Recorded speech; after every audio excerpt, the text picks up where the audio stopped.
느헤미야와 이스라엘 백성들은 이 무너진 성벽을 재건하게 됩니다. 이제 어느덧 성전을 수축하는 것이 20년이 걸린 것에 비하면 성벽의 재건은 52일밖에 걸리지 않았는데, 그동안에 참으로 많은 어려운 일이 있었음에도 불구하고 느헤미야는 영적인 리더십을 가지고 믿음의 사람으로, 기도하는 사람으로, 그리고 자기의 희생과 손해를 가지고 성벽을 재건하였고, 낙심하여 주저앉아 있는 이스라엘 백성들을 격려하며 고무하며 함께 귀한 성벽의 재건을 이루어냈습니다. 그리고 이제는 성벽을 봉헌하는 성벽 봉헌식을 거행하게 됩니다. 전반적으로 보면 레위인들이 이제 예루살렘으로 오게 되고 봉헌식을 수행하게 되는 것처럼 하나님의 일은 하나님의 정하신 방법으로 해야 한다는 것을 깨닫게 됩니다. 노래와 각종 악기 연주로 즐겁게 진행하는 것처럼 하나님의 일은, 그리고 예배는 우리 마음으로부터 진정 우러나오는 그런 기쁨으로 해야 하는 것을 깨닫게 됩니다. 제사장들과 레위인들, 그리고 이제 그들은 백성과 성문과 성벽을 정결하게 하였던 것처럼 하나님께 예배하는 자들은 마음과 몸이 정결해야 합니다. 백성들은 우리가 읽지 않았지만 31절부터 보면 에스라를 중심으로, 느헤미야를 중심으로 성벽을 빙 둘러 진행하는 일을 거행하게 됩니다. 그처럼 하나님 앞에서 성도들은 삶에 있어서, 봉사에 있어서 질서와 균형이 있어야 합니다. 또한 그들은 에스라와 느헤미야의 리더십에 순종하여서 잘 따라갔습니다. 마찬가지로 하나님의 일은 우리에게 세워주신 지도자를 통해서 이루시는 일입니다. 그러므로 지도자에게 순종하고 복종할 때 일이 순조롭게 잘 진행될 수가 있습니다. 이제 모든 백성들이 다 같이 기뻐하며 찬양을 부르게 됩니다.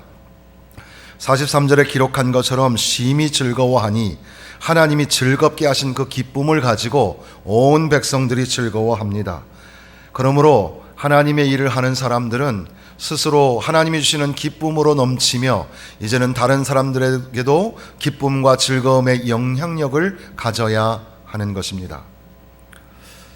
그런데 이렇게 성벽을 봉헌하는 이런 일들을 앞두고 일반적인 이 지혜와 교훈을 발견하는 것, 이제 그 깊이 더 들어가서 성벽을 재건하고 또 봉헌하는 일이 오늘 우리에게 무슨 의미가 있을까? 이것을 우리에게 말씀하시는 이유가 무엇일까? 한 번 더 곰곰이 생각해 보아야 합니다. 여름 성경학교 주제로 이 느헤미야서를 이제 유치부, 유초등부, 중고등부가 이 말씀으로 배우게 되는데, 1과는 searchers, 찾는 자들, 2과는 builders, 세우는 자들, 3과는 keepers, 지키는 자들. 그런데 이것이 영어에도 워드 플레이가 있어서 searchers는 search us, 우리를 찾고, builders는 build us, 우리를 세우고, keepers는 keep us, 우리를 지켜내는 것. 그래서 이제 성벽 재건이 우리의 신앙과 어떤 관계 속에 있는가, 이것을 우리 아이들이 말씀으로 배우게 되는 겁니다. 우리도 조금 더 깊이 이 말씀을 살펴볼 때에 우선 27절부터 29절의 중심으로 하는 것은 이제 레위인들이 다 모여서 성벽을 봉헌할 때에 감사하며 노래하며 기뻐하고 찬양하고 있습니다. 그러므로 하나님 앞에 나아가 예배하는 자들은 감사하며 기뻐하며 찬양하는 그런 삶이 필요합니다. 성벽을 봉헌할 때에 지금까지 이 한 일들이 다 우리가 한 일 아닙니까? 우리가 얼마나 노력을 많이 했습니까? 힘든 일도 많았습니다. 어려운 일들도 많았습니다. 재료도 부족했고, 그래서 각자가 물질을 헌신해야 했습니다. 시간도 들여야 했고, 두려움에도 또 위협에도 아랑곳하지 아니하고 열심히 해서 이 성벽을 재건하게 되었습니다. 그럼에도 불구하고 이 모든 것을 이루신 분이 하나님이십니다. 하나님이 함께 하셔서 할 수 있었습니다. 그렇게 고백하기 때문에 하나님 앞에 감사하고 기뻐하며 노래하게 되는 겁니다. 우리의 삶도 마찬가지입니다. 우리가 살아온 지나온 날들도 생각해 보면 참 힘겹고 어려웠었습니다. 그럼에도 불구하고 우리는 힘을 내었고 열심히 살았습니다. 이를 악물고 사람들 앞에서 장사하는 게 참 두렵고 어려웠지만 이거 좀 사주세요, 저것 좀 사주세요, 이 집 저 집 다니면서 우리는 고생도 했고 또 어려운 시절에 아이들을 키우느라고 힘겨워 하면서도 열심히 살았습니다. 그리고 또 주님 전에 모여서 눈물을 훔치며 기도하고 애쓰고 수고하며 이렇게 아름다운 인생으로 살아가고 있습니다. 참 수고 많이 했습니다. 그래서 우리는 서로에게 스스로 칭찬해주고 스스로 격려해 줍니다. 그래서 괜찮아, 잘했어, 수고했어, 대단해, 그렇게 우리가 격려해야 합니다. 그러나 그럼에도 불구하고 이 모든 나의 삶을 이끌어 오신 분이 하나님이시고 지금도 나와 함께 하시는 분이 하나님이시며 앞으로 나와 함께 하실 분이 하나님이시라고, 그렇게 하나님이 나와 함께 하신다는 사실에 감사하고 기뻐하며 찬양하는 삶을 살아야 합니다.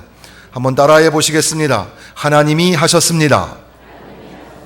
하나님이 하십니다. 하나님이 하실 겁니다.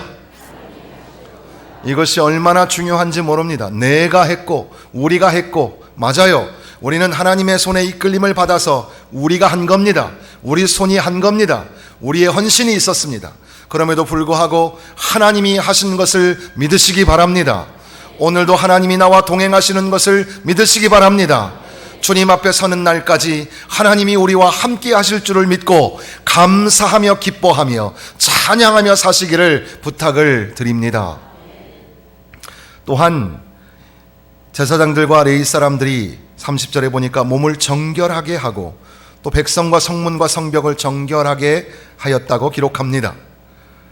이 봉헌, 이 헌신에 있어서 가장 중요한 것은 하나님 앞에 감사하는 것이며, 동시에 또 하나가 있다면 하나님 앞에 헌신한다고, 우리의 모든 예배가 사실은 헌신인데 구약의 이 번제처럼 짐승의 각을 뜨고 내장부터 다 드러내어 하나님 앞에 태우는 것처럼 우리의 삶을 들여서 산제사로 올려드리는 것이 예배인데, 바로 이 헌신의 예배 그 중심에는 하나님 앞에 우리가 거룩하여져야 한다는 사실입니다. 그래서 레위 사람들, 제사장들은 하나님 앞에 정결함으로 나아가게 되고, 또한 동시에 백성들과 저와 여러분을 주께서는 이 거룩한 제사장으로 불러주셨습니다. 우리 모두 하나님 앞에 나아갈 때 정결함으로 나아가야 합니다. 또한 성문과 성벽마저도, 인격이 아닌 성문과 성벽마저도 정결해야 된다고 말씀하십니다. 그러므로 우리가 지금 앉아있는 의자에서부터 이 음향기기에 이르기까지 교회 안에 있는 모든 기물들이 다 하나님 앞에 거룩하여지고 정결하여져서 하나님이 쓰신 바 되는 하나님의 귀한 예물이 되는 줄로 믿습니다. 그러므로 하나님 전에 모여서 우리가 예배할 때 이 성전이 하나님 앞에 드려진 바 된 것을 기억하시고, 그저 건물로서의 물리적인 성벽만을 기억할 것이 아니라 그것이 하나님 앞에 거룩하여져서 드려지게 되었다는 사실을 잊지 말아야 합니다. 우리의 삶도, 우리의 언어와 행실도, 여전히 죄 중에 거하고 있는 우리의 모습도 하나님 앞에 나아갈 때에는 거룩하여져야 하고 정결하여져야 합니다. 우리의 힘으로는 감당할 수 없으나 하나님이 우리를 사랑하셔서 독생자를 내어주시고 주님의 찢겨주시는 살과 피로 말미암아 우리는 깨끗하여지고 정결하여지고 거룩하게 되는 줄로 믿습니다. 주님의 보혈을 의지하여 정결하여지는 마음으로 이 헌신의 예배, 우리의 삶과 시간과 마음을 드리는 예배로 나아가게 되고 하나님의 은혜의 보좌 앞에 서게 되는 것을 절대로 잊지 말아야 합니다. 그러면서 이제 성벽을 봉헌하는 앞뒤의 이야기를 우리가 다시금 생각해 보아야 합니다. 느헤미야와 이스라엘 백성들은 여러 가지 많은 어려움 중에서 성벽을 재건하였습니다. 그리고 곧바로 성벽을 봉헌하지 못하고 여러 정비하는 시간을 갖게 되었습니다. 그 중에서도 가장 두드러지게 우리가 보아야 될 것이 하나 있는데, 그것은 말씀을 통하여 그들이 언약을 갱신하고 있다는 사실입니다. 하나님이 약속하셨습니다. 이미 오래전에 약속하시기를 너희가 나의 율례와 법도와 계명을 지키면, 청종하면 내 가는 길이 형통하고 평탄하겠다고 말씀해 주셨습니다. 그러나 너희가 내 말에 순종하지 아니하면 너희에게 징계와 심판이 따르게 될 것이라고 경고하고 또 경고하셨는데, 그럼에도 불구하고 이스라엘 백성들은 순종치 아니했고 하나님의 말씀을 따르지 아니함으로 그들이 수많은 어려움을 당하게 되었습니다. 그럼에도 불구하고 내가 너희를 떠나지 아니하고 내가 너희를 버리지 아니하리라, 너희를 포로에서 돌아오게 할 것이고 회복하게 할 것이라, 그 언약의 말씀이 이제 강단을 통하여 선포되어졌을 때에 온 이스라엘 백성들이 울면서 말씀 앞에 회개하기 시작하고 하나님께서 나에게 하신 언약의 말씀들을 다시금 듣게 됩니다. 가만히 역사 속에 들여다보니까 이스라엘 백성들은 죄를 지었고 또 죄를 지었고 그리고 또 죄를 지었고 또 죄를 지었습니다. 그럼에도 불구하고 신실하신 하나님께서는 용서하시고 또 용서하시고 그리고 또다시 용서하시고 용서하시면서 그 죄로 인하여서 죽을 수밖에 없는 백성들을 사랑하여 주셔서 끌어안아 주시고 너희가 회개하고 돌아오기만 한다면 내가 너희를 살리리라, 내가 너희를 회복하리라 약속하여 주신 것이 이제 다시금 선포되어질 때에 오 주여, 불쌍한 이 죄인을 용서하여 주옵소서. 다시금 우리가 이제 하나님 앞에 헌신을 결단하오니 주여 우리를 받아 주옵소서. 그래서 모든 민장들과 모든 백성들이 하나님 앞에 약속을 합니다. 그래서 11조를 드리겠습니다, 성수주의를 하겠습니다, 그리고 또 이제 성결하게 이방인과 혼인하지 않겠습니다 등등의 약속을 가지고 봉인하는 장면이 이제 앞서 나오는 장면들입니다.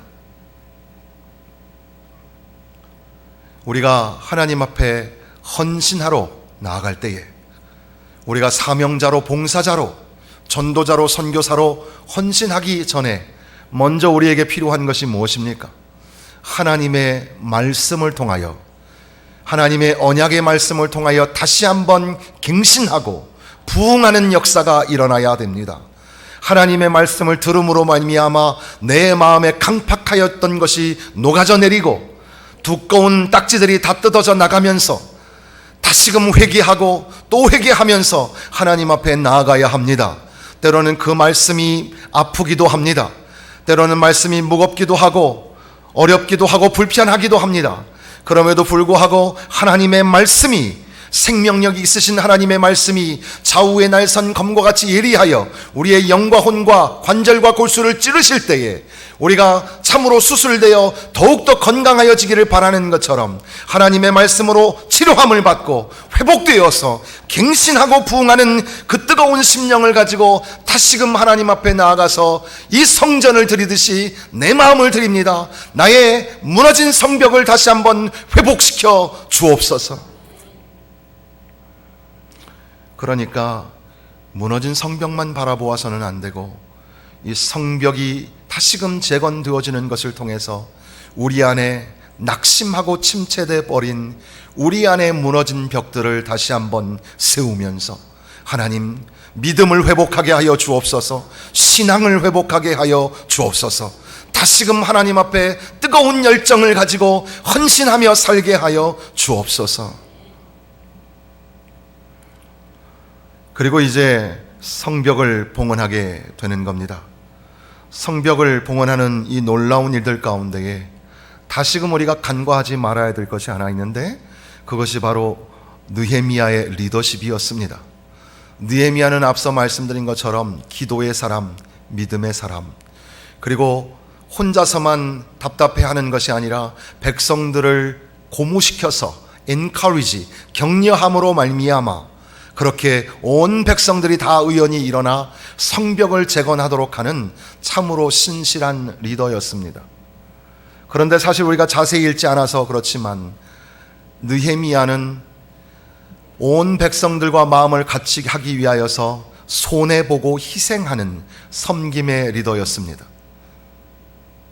리더는 독재하고 다스리는 것이 아니라 희생하고 낮아지고 미안하다, 잘못했다 할 수 있는 사람이 진짜 리더입니다.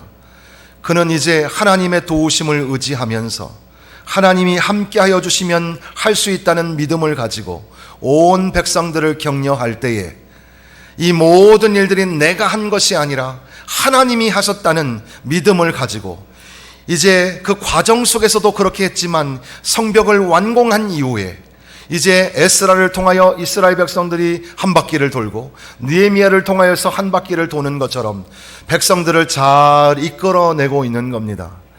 그러므로 오늘 우리들도 이 백성들을 바라보면서 우리에게 세워주신 리더에게 순종하고 그를 통하여 하나님의 역사가 일어나는 것을 믿으면서 한 걸음씩 한 걸음씩 인내하고 기도하며 사랑은 오래 참고 무례히 하지 않는 거라는 이 성가대의 찬양처럼 사랑하며 섬기며 그렇게 리더에게 순종하고 리더를 위해 기도해 주어야 합니다. 그러나 반면에 리더는 이제 느헤미야는 총독이요 에스라는 학사임에도 불구하고 이제 하나님 앞에 성벽을 봉헌하는 일에 점차 자기의 자리를 내려놓고 뒤로 물러갑니다. 그리고 제사장들에게 자리를 내어주고 레위인들에게 자리를 내어주어서 그들로 하여금 마음껏 찬양을 지도하고 인도하게끔 하면서 하나님께 영광을 돌리도록 하는 리더는 자기를 세우는 자가 아니라 자기에게 맡겨진 사람들을 세워주는 사람이 리더입니다. 그러므로 절대로 리더가 자기의 양들을 또 자기의 따라오는 팔로워들을 무시하고 무례하게 행하여서는 안 되겠지요. 그러므로 리더의 자리가 얼마나 중요한지 모릅니다.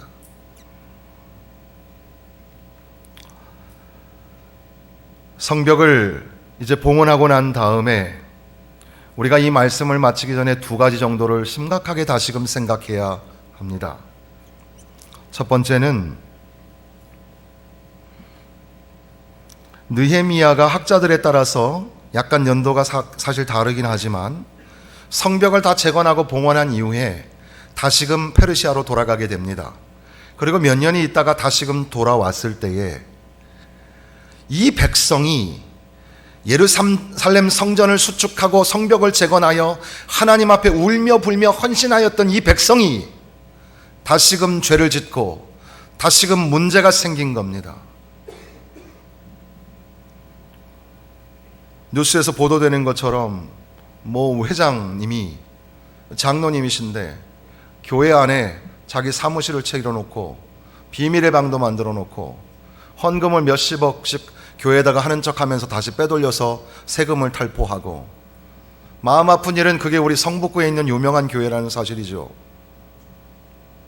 그것과 딱 맞아떨어지는 건 아닌지 몰라도 느헤미야가 다시 돌아와 보니까 성소와 성소, 성전 사이에, 방 사이에 도비야를 위한 큰 방이 만들어져 있고 거기에 성전 기물들이 있으면서 자기를 위한 영광의 자리를 성전 안에 만들어 놓은 이런 사람들, 그로 말미암아 느헤미야는 분개할 수밖에 없었고 그 모든 성전 안에 있는 잘못된 것들을 들추어내고 드러내면서 다시금 개혁하고 다시금 깨부수는 일들이 일어나게 된 겁니다.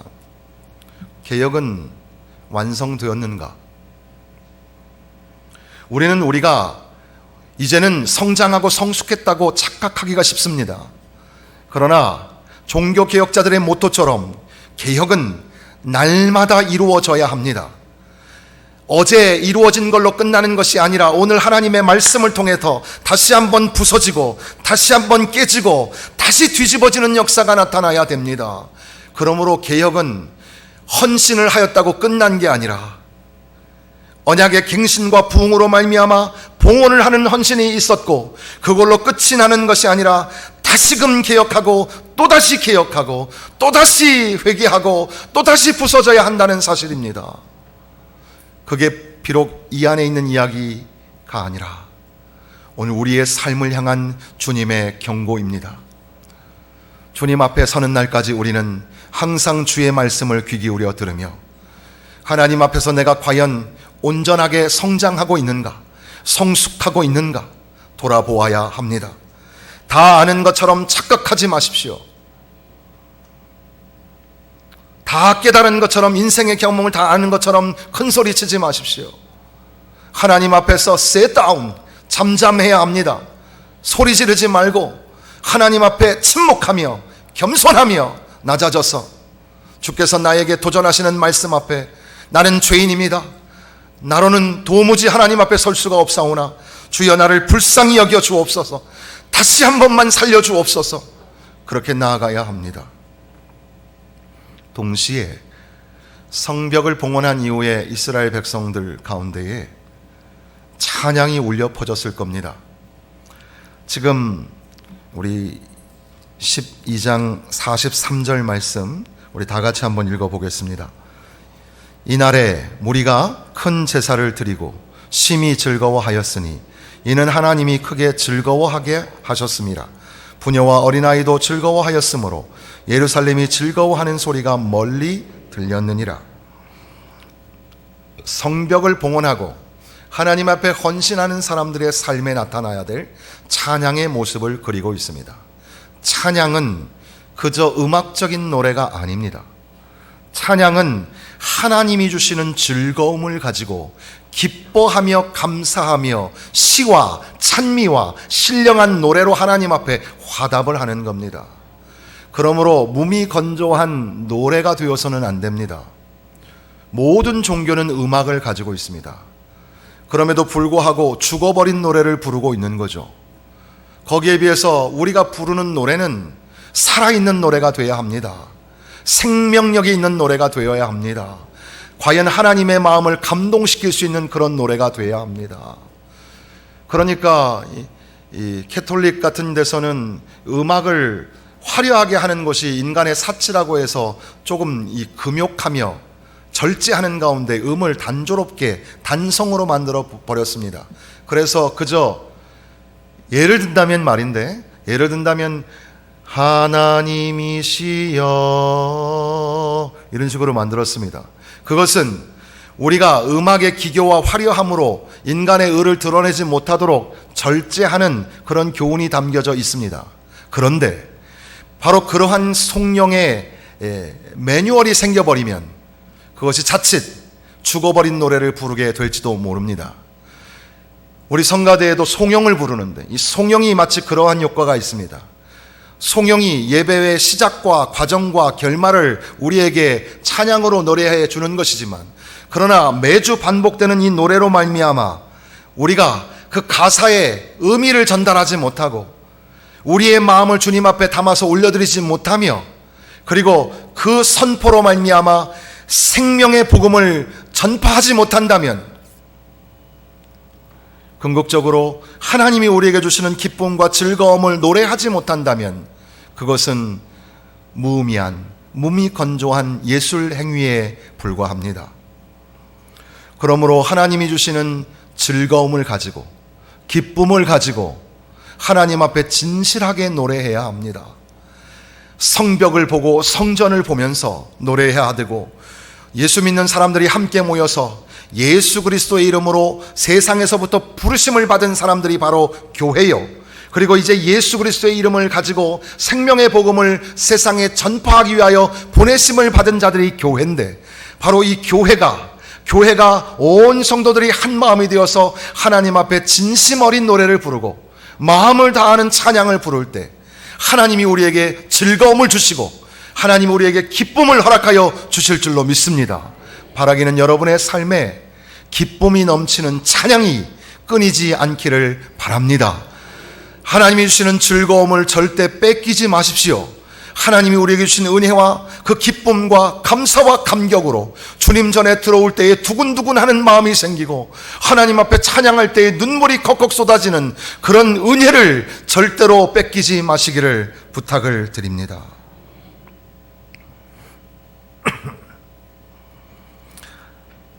느헤미야가 성벽을 재건하여 하나님 앞에 올려드리는 이 성전 사랑, 이것은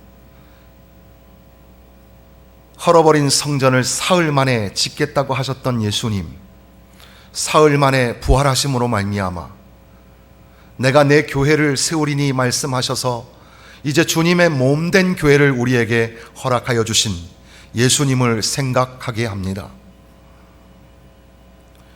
오늘 교회는 그저 유형의 건물만이 아니라 예수 그리스도를 믿는 성도들의 모임입니다.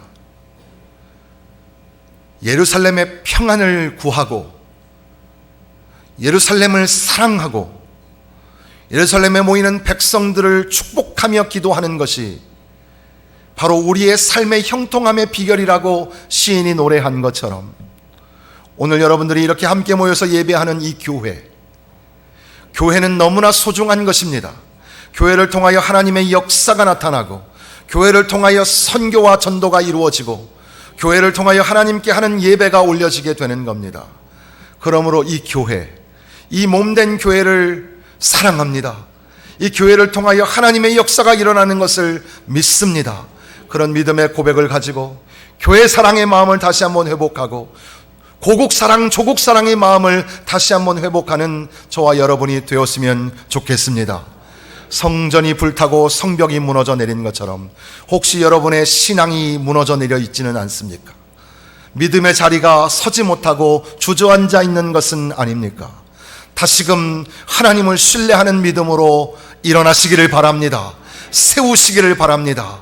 그리하여 신앙의 열정의 이 회복과 부흥으로 말미암아 하나님의 영광을 드러내는 귀한 사명자들, 헌신자들 되시기를 주님의 이름으로